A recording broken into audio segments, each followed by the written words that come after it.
ప్రభు అయిన యేసుక్రీస్తు నామములో మీకు అందరికీ శుభములు, వందనాలు తెలియచేస్తున్నాను. మరొక నూతన దినాన్ని సర్వాధికారి అయిన దేవుడు మనకిచ్చినందుకు నేను ప్రభువుకు స్తోత్రం చెల్లిస్తున్నాను.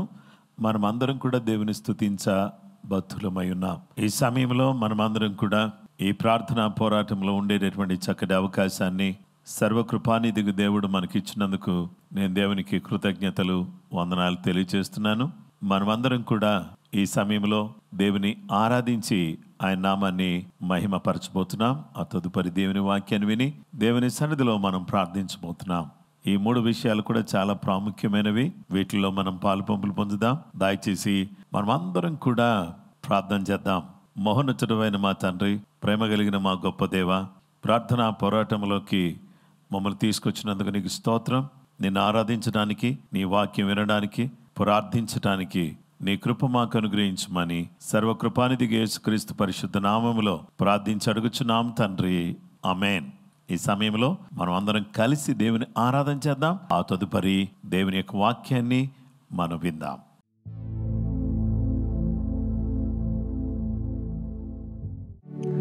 కన్న తల్లి చేర్చునట్లు నన్ను చేర్చున ప్రియుడు, కన్న తల్లి చేర్చునట్లు నన్ను చేర్చున ప్రియుడు. హల్లెలూయా, హల్లెలూయా, హల్లెలూయా, హల్లెలూయా, హల్లెలూయా. యేసయ్యా, హల్లెలూయా, హల్లెలూయా, హల్లెలూయా, హల్లెలూయా.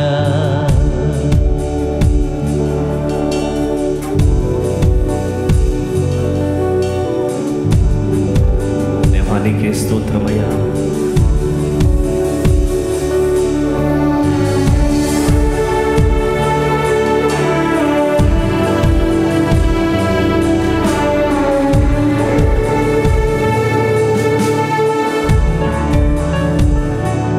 కోగిటిలో హత్తుకొని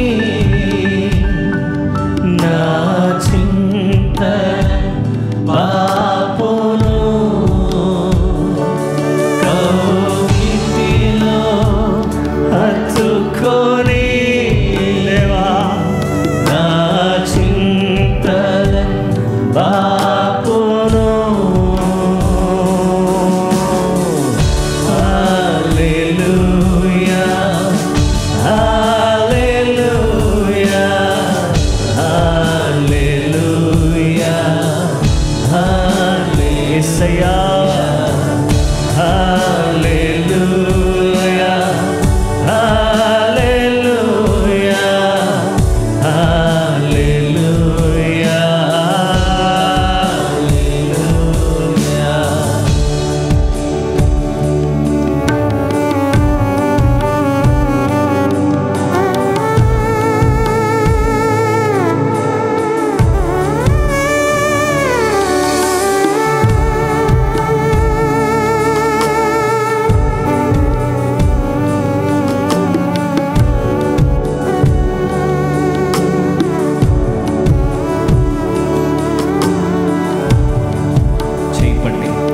చేయి పట్టి నడుపును, శిఖరముపై నిలుపును. దేవా, చేయి పట్టి నడుపును, శిఖరముపై నిలుపును. సంగమంత హృదయపూర్వకంగా దేవా, హల్లెలూయా, హల్లెలూయా, హల్లెలూయా,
స్తోత్రం. ఆమేన్ ఆమేన్ ఆమేన్. హల్లెలూయా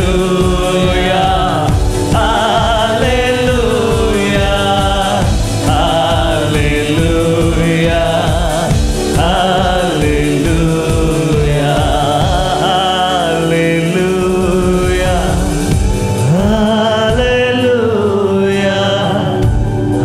హల్లెలూయా.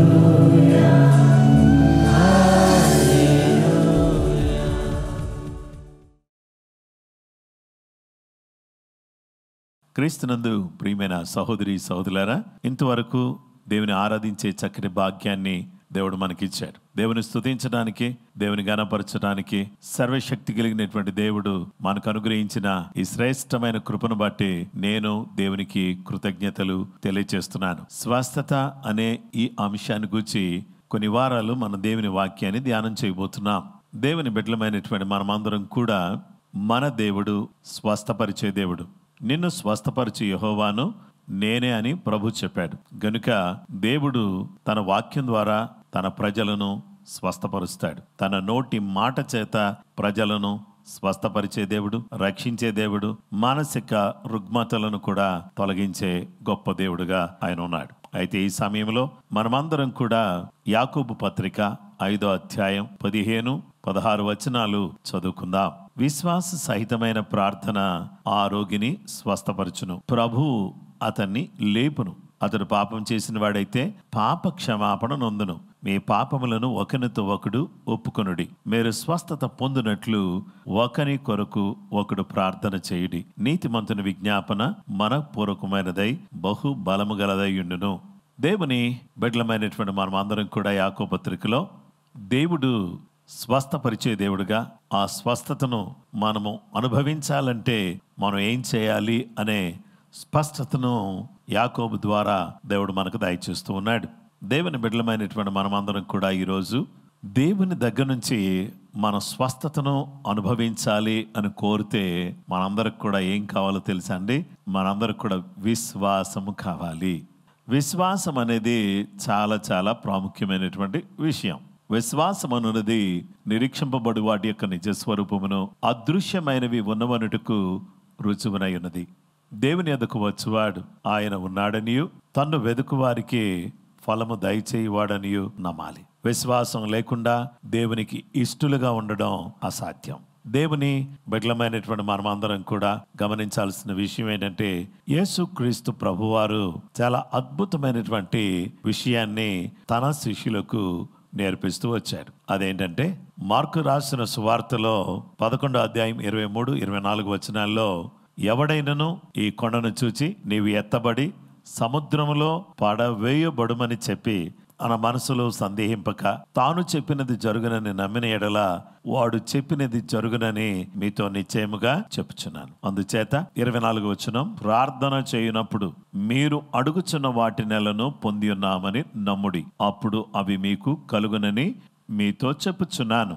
విశ్వాసం ద్వారా దేవుడు ఏ విధంగా స్వస్థతను అనుగ్రహిస్తాడు? విశ్వాస సహితమైన ప్రార్థన రోగిని స్వస్థపరచును. ఒట్టటి ప్రార్థన కాకుండా మనం చేసే ప్రార్థనలో ఏముండాలంటే విశ్వాసం ఉండాలి. విశ్వాసం లేకపోతే మన జీవితంలో ఎలాంటి పరిస్థితి ఉంటుందంటే, మనము అనుకున్నదే మనం పొందలేము, మనము చేరుకోవలసిన గమ్యానికి చేరలేము. గనుక మనందరికి కూడా ఏం కావాలి అని అంటే విశ్వాసం కావాలి. విశ్వాసం అనేది చాలా ప్రాముఖ్యమైనది. అది దేవునికి మనల్ని ఇష్టలుగా చేస్తుంది. యేసు ప్రభువారు రక్తస్రావపు రోగితో ఏమన్నాడంటే, ఆమె వచ్చి ఆయన వస్త్రపు చెంగు ముట్టి స్వస్థత పొందుకున్న తర్వాత, కుమారి నీ విశ్వాసము నిన్ను స్వస్థపరిచెను, సమాధానము గల దానివై పొమ్మని చెప్పాడు. విశ్వాసం అనేది చాలా ప్రాముఖ్యమైనది. విశ్వాసం మానవ జీవితంలో దేవుని దగ్గర నుంచి ఏది పొందాలన్నా ఇది చాలా ప్రాముఖ్యమైనది. విశ్వాసమే కీలకమైనది, ప్రాముఖ్యమైనది, అత్యంత విశిష్టమైనది, ఉన్నతమైనది. గనుక ఈ విశ్వాసం మనకు ఎలా వస్తుంది? వినుట ద్వారా విశ్వాసము కలుగును. వినుట క్రీస్తును గూర్చిన మాటల వలన కలుగును. క్రీస్తును గూర్చిన మాటలు వినుట ద్వారా విశ్వాసం వస్తుంది. ఆ విశ్వాసము మనల్ని రక్షణలోకి నడిపిస్తుంది. విశ్వాసము దేవునికి ఇష్టలుగా చేస్తుంది. విశ్వాసము రోగులను స్వస్థపరుస్తుంది. గనుక ఈరోజు మనమందరం కూడా ఆ జీవము గల దేవుని మీద విశ్వాసం ఉంచిన వారమై మనం ఏం చేయాలంటే, మన ముందు అడుగులు వేసినప్పుడు గొప్ప స్వస్థతను మనం పొందుకోగలం. ఈరోజు విశ్వాసం లేకుండా ప్రార్థన చేయవచ్చు, విశ్వాసం లేకుండా సేవ కూడా చేయొచ్చు, విశ్వాసం లేకుండా మనం ఏమైనా చేయొచ్చు. కానీ విశ్వాసము కలిగిన వారమై ఉన్న ఎడల దేవుని దగ్గర నుంచి అద్భుతములను, ఆశ్చర్య కార్యములను మనం పొందే అవకాశం ఉన్నది. గనుక సర్వకృపానిధికి దేవుడు, సర్వశక్తి కలిగినటువంటి దేవుడు, ప్రేమగల దేవుడు, జాలిగల దేవుడు, గొప్ప దేవుడు. ఆయన మన జీవితంలో తన గొప్ప కార్యాలు, అద్భుతమైన కార్యాలు, ఆశ్చర్యమైన కార్యాలు చేయగలిగిన గొప్ప దేవుడుగా ఆయన ఉన్నాడు. గనుక నా ప్రియ స్నేహితులారా, ఈరోజు దేవుని పిల్లలమైనటువంటి మనమందరం కూడా తెలుసుకోవలసిన, నేర్చుకోవలసిన విషయం ఏంటంటే, మనమందరం కూడా విశ్వాసం కలిగినటువంటి వారిగా మన జీవితాలు ఉండాలని దేవుడు మనకు తెలియపరుస్తున్నాడు. మొదటిగా అబ్రహాము విశ్వాసం కలిగినటువంటి వాడిగా జీవించినప్పుడు వృద్ధాప్యమందు అతన్ని దేవుడు ఆశీర్వదించి చక్కటి కుమారుణ్ణి దేవుడు అతనికి దయచేశాడు. విశ్వాసము ద్వారా మోషే తన ఎదుట ఉంచబడిన ఆ బహుమానం మీద దృష్టి పెట్టి మోషే ఏం చేశాడంటే, విశ్వాసంతో ముందుకు సాగి అల్పకాలము పాప భోగములు అనుభవించట కంటే క్రీస్తు విషయమై నన్నింద గొప్ప భాగ్యమని అతడు ఎంచుకున్నట్లుగా దేవుని వాక్యం మనకు తెలియచేస్తుంది. ఈరోజు నా ప్రియ స్నేహితులారా, మనందరికి కూడా ఏం కావాలంటే, దేవుని దగ్గర నుంచి ఏది అనుభవించాలన్నా, ఏం పొందాలన్నా మనకు విశ్వాసం కావాలి. మన ఎదుట ఒక కొండ ఉంచబడింది. ఆ కొండ అడ్డుగాను, మనల్ని బాధ పెట్టేదిగాను, మనల్ని గాయపరిచేదిగాను, మనకు నెమ్మది లేకుండా చేసేదిగా ఆ కొండ ఉన్నప్పుడు, అది ఒకవేళ మానసిక రుగ్మత కావచ్చు, శారీరక రుగ్మత కావచ్చు, లేదా ఇంకా ఏ విధమైనటువంటి ఆత్మీయ జీవితంలో ముందుకు సాగకుండా అడ్డుగా నిలిచిన కొండ కావచ్చు. దీన్ని మనమందరం కూడా విశ్వాసంతో నీవు వెళ్ళి సముద్రంలో పడవేయబడుమని ఆ కొండతో మనం మాట్లాడినప్పుడు అలాగ జరుగుతుంది. దేవుని బిడ్డలమైనటువంటి మనము శారీరకంగాను, ఆధ్యాత్మికంగాను, మానసికంగాను వృద్ధి పొందడానికి, ఆశీర్వదించబడడానికి వీలు కలుగుతుంది. ఈ సమయంలో ఆయన సన్నిధిలో చేరినటువంటి మనం విశ్వాస సహితమైన ప్రార్థన చేసి, విశ్వాసంతో మాట్లాడుతూ, విశ్వాసంతో ఏదైతే మనం ప్రార్థన చేశామో, మాట్లాడామో దాన్ని పొందుకుని దేవుని మహిమార్థమై నిలబడేవారిగా మనం ఉండాలని దేవుడు కోరుతున్నాడు. గనుక ఈరోజు మీరు ఎవరి మీద విశ్వాసం పెట్టుకున్నారు? చూసారా, మానవులమైన మనం కూర్చున్న కుర్చీ మీద నమ్మకం ఉంటుంది. మనం చాలా విషయాల మీద నమ్మకం పెట్టుకుంటాం. రేపు ఇది చేద్దాం, అది చేద్దాం అని అంటే రేపు నేను ఉంటానని నమ్మకం ఉంటుంది. ఎన్నో విషయాల్లో మనకొక విశ్వాసం, నమ్మకంతో మనం మాట్లాడతాం. కానీ జీవము గల దేవుని మీద విశ్వాసం ఉంచినప్పుడు ఎలాంటి బలహీనత అయినా, ఎలాంటి అనారోగ్యమైనా, ఎలాంటి నీరసమైన, ఎలాంటి పరిస్థితులైనా సర్వశక్తి కలిగినటువంటి దేవుడు వాటిల్లో నుంచి మనల్ని బయటికి తీసుకుని రాగలిగిన మహోన్నతుడిగా, గొప్ప దేవుడిగా ఆయన మనకు కనబడుతున్నాడు. కనుక ఈరోజు దేవుని పిల్లలమైనటువంటి మనమందరం కూడా నేర్చుకోవలసిన విషయం ఏంటంటే, స్వస్థత మనం అనుభవించటానికి మనకు కావలసిన అత్యంత ప్రాముఖ్యమైనది విశ్వాసం. ఈ విశ్వాసం ప్రభువును గురించి వింటుంటే వస్తుంది. అలాగే ఈ విశ్వాసం ద్వారా దేవుడు మనల్ని రక్షిస్తాడు. ఈ విశ్వాసంతో ప్రార్థన చేస్తే మన ప్రార్థనల దేవుడు విని మన సమస్యలను తీరుస్తాడు, రోగులను స్వస్థపరుస్తాడు. అలాగుననే విశ్వాసంతో నీకు ఎదురుగా ఉన్నటువంటి ఆ కొండను చూచి దాంతో మాట్లాడగలవా? అప్పు అనే కొండతో మాట్లాడదాం, ఆర్థిక సమస్యలు అనే కొండతో మాట్లాడదాం, శరీర సంబంధమైనటువంటి బలహీనతలు అనే కొండతో మాట్లాడదాం, మానసిక సంబంధమైనటువంటి అనారోగ్యంతో యేసు నామములో పొమ్మని ఆజ్ఞాపిద్దాం. అలాగూ చేయటం మనం ప్రారంభించినప్పుడు ప్రతి కొండ కూడా మన దగ్గర నుంచి దూరం అయిపోయే అవకాశం ఉంది. యేసు క్రీస్తు నామములో మన విశ్వాసాన్ని ఉపయోగించి ఈ యొక్క అద్భుతమైనటువంటి, ఆశ్చర్యకరమైనటువంటి ఈ కార్యాన్ని మనం చేయటం చాలా ప్రాముఖ్యమైనది. కనుక దేవుని పిల్లలమైనటువంటి మనమందరం కూడా దేవుని సన్నిధిలో మనం ప్రార్థన చేసుకుందాం.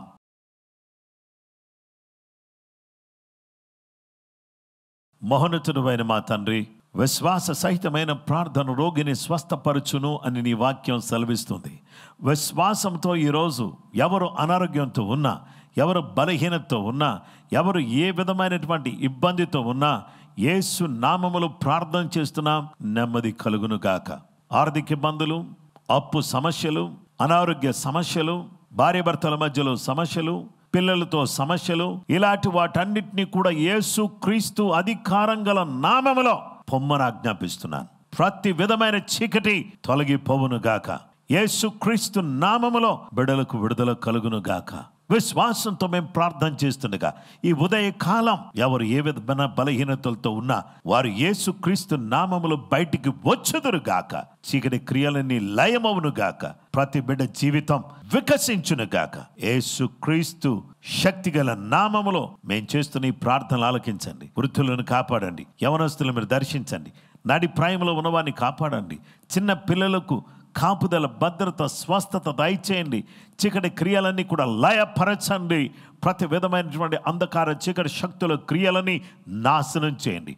ప్రతి మనసును, ప్రతి వ్యక్తిని పట్టి పీడిస్తున్నటువంటి ప్రతి విధమైనటువంటి చీకటి, అంధకార చీకటి శక్తుల క్రియలన్నీ నజరేయుడైన యేసు క్రీస్తు నామములో తొలగిపోవును గాక. ఇప్పుడు ఈ ప్రార్థన అనంతరం అనేక మందిని మీరు బాగు చేయబోతున్నందుకు వందనాలు, విడుదల చేయబోతున్నందుకు నీకు వందనాలు. యేసు ప్రభువా, నాయనా, ఈ అప్పు అనే కొండతో మాట్లాడుతుండగా అది యేసు నామములో తొలగిపోవును గాక. యేసు నామములో ప్రతి ఇబ్బంది, ప్రతి శోధన ప్రతి బిడ్డను విడిచి పోవును గాక. గొప్ప విడుదలను, నెమ్మదిని, సమాధానాన్ని దయచేసి నీ కృప అనుగ్రహించి దీవించమని సర్వకృపానిధి యేసు క్రీస్తు పరిశుద్ధ నామములో ప్రార్థించి వేడుకొనుచున్నామా పరలోకపు తండ్రి, ఆమేన్. క్రీస్తునందు ప్రియమైన సహోదరి సహోదరులారా, స్వస్థపరిచే దేవుడు మన మధ్యలో సంచరిస్తున్నాడు. సమస్యలను తీర్చే దేవుడు మన మధ్యలో సంచరిస్తున్నాడు. మనకున్నటువంటి ప్రతి విధమైనటువంటి చిక్కులన్నిటిని కూడా తీసివేసే దేవుడు మన మధ్యలో సంచరిస్తున్నాడు. ఆ జీవము గల దేవుని యందు విశ్వాసంతో మనం ముందుకు సాగుదాం. కృపగల దేవుడు, దయగల దేవుడు తన సహాయాన్ని మనకు దయచేయును గాక. కృప అందరికీ తోడయును గాక. రేపు మరొక అద్భుతమైనటువంటి విషయాన్ని గురించి మనం ధ్యానం చేద్దాం. అలాగే అందరూ కూడా క్రమం తప్పకుండా ఈ యొక్క ప్రార్థన పోరాటంలో పాలుపంపులు పొంది దీవించబడాలని కోరుతూ ఈ మాటలు ముగిస్తున్నాను. దేవుడి మాటలను దీవించును గాక. ఆమేన్.